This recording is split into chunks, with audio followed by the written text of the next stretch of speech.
అన్ని రాజకీయాలు ఒక్కొక్కళ్ళు చెప్పుకోవటం అన్ని సహజం. సో నేనేం చేశాను, నేను ఎలా చేశాను అనేది ప్రజలకు తెలుసు, నాయకులకు తెలుసు. దాని గురించి డిస్ప్యూట్ అవసరం లేదు. అందరూ పోర్టు అనేది దశాబ్దాల కళ. పోర్టు విషయంలో నేను ఎంత కృషి చేశానో నాకు తెలుసు. 2 సార్లు దాని ఫైనాన్షియల్ క్లోజర్ వేరే చోట దాన్ని రిజెక్ట్ అయితే, సో గౌరవ ముఖ్యమంత్రి ఆ రోజు నేను ఆ పార్టీలో ఉన్నాను కాబట్టి జగన్ గారే నన్ను పిలిచి ఇది చేయాలంటే నేను చేశాం. అవన్నీ మనం ఏదో దాని గురించి గొప్పలు చెప్పుకోవటం కాదు, కానీ అది నా బాధ్యత. నాకు చేతనంత వరకు నేను చేశాను.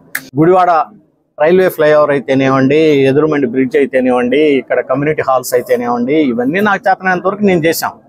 ఎక్కడ అతిగా ఎవరిని నేను విమర్శించినటువంటి దాఖలు ఎక్కడ ఉండదు. అలా అని అతిగా విపరీతంగా పొగట్టం అనేది ఒక వ్యక్తిని అనేది నా దగ్గర ఉండదు. నాకు తెలిసిందల్లా అభివృద్ధి చేయటం. డాక్టర్ భోగరాజు పట్టాభి సీతారామయ్య మెమోరియల్ ఆయన మన మచిలీపట్నానికి సంబంధించి ఆంధ్ర బ్యాంక్ని దాదాపు 100 సంవత్సరాల కిందట స్థాపించినటువంటి వ్యక్తి. దాన్ని ముఖ్యమంత్రి గారి చేత 2 ఎకరాల స్థలాన్ని కేటాయించి, అలాగే Andhra bank, union bank of India 2 మధ్య అయినాయి కాబట్టి వాళ్ళ ద్వారా తీసుకొచ్చి ఆ చైర్మన్ కూడా తీసుకొచ్చాను నేను, రాజకిరణ్ రాయ్ గారు. ఆ స్థలాన్ని చూసాం, అన్ని చేశాం. కానీ ఏం జరిగింది అనేటువంటిది మీ అందరికీ తెలుసు. అలాంటి పనులు చేయటం ద్వారానే నాకు విరక్తి కలిగి నేను దాదాపుగా డిసైడ్ అయ్యాను, ఇట్లాంటి ఒక అభివృద్ధి చేసేటువంటి కార్యక్రమాల్లో ఈ రకంగా అడ్డు తగులుతున్నారు ఎందుకు మనం అనేటువంటి విషయాన్ని కూడా నాకు మనస్తాపనకు గురి చేసింది. డెఫినెట్గా ఇప్పుడు పై వాళ్ళకి తెలుసు, పక్కన ఉన్నటువంటి పార్టీ ఆఫీసు దీనికంటే స్థలం తర్వాత కేటాయిస్తే ఆ బిల్డింగ్ కూడా అయిపోయింది. దేనికి అంత బిల్డింగ్ ఇక్కడ వైఎస్ఆర్సీపీ కాంగ్రెస్ పార్టీకి 2 ఎకరాల్లో ఆఫీస్ అవసరం? భారతీయ జనతా పార్టీ బీజేపీకి దాదాపు ఒక 10 రాష్ట్రాల్లో ముఖ్యమంత్రులు ఉన్నారు, 15 రాష్ట్రాల్లో ముఖ్యమంత్రులు ఉన్నారు, ప్రధానమంత్రి ఉన్నారు, క్యాబినెట్. వాళ్ళది ఢిల్లీలో ఉన్నటువంటి ఆఫీసు 1 ఎకరంలో ఉంటుంది.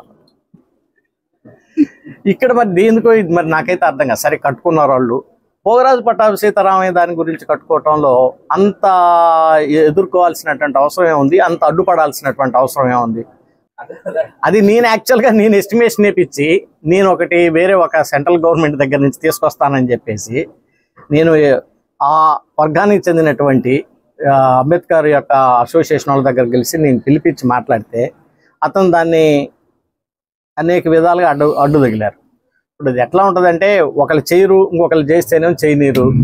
సో ఏదన్నా ఉంటేనేమో దాన్ని గందరగోళాలు చేయటం, ప్రజల్లో ఇది చేయటం, ఇవన్నీ కూడా జస్ట్ అఫ్కోర్స్ ఇవన్నీ ప్రజలు చూస్తూనే ఉంటారు. ఇక టైం పెద్దగా లేదు కదా, రానున్న టైంలో ప్రజలు ఏ నిర్ణయం తీసుకుంటారో మీరు చూస్తుంటారు. ఇవన్నీ పబ్లిక్లోకి విపరీతంగా తీసుకెళ్లాల్సినటువంటి బాధ్యత మాకుంది. ఎక్కడ 3 రంగుల జెండా రెపరెపలాడింది అన్న మనకు మొట్టమొదటిగా గుర్తుకొచ్చి రావాల్సింది పింగళెంకయ్య గారు, మన బట్ల ఫెనమేరు, మన మోమండలో ఆయన పేరు మీద మెడికల్ కళాశాల పేరు ఆయన పెట్టమని నేను ముఖ్యమంత్రి గారికి లెటర్ రాశాను.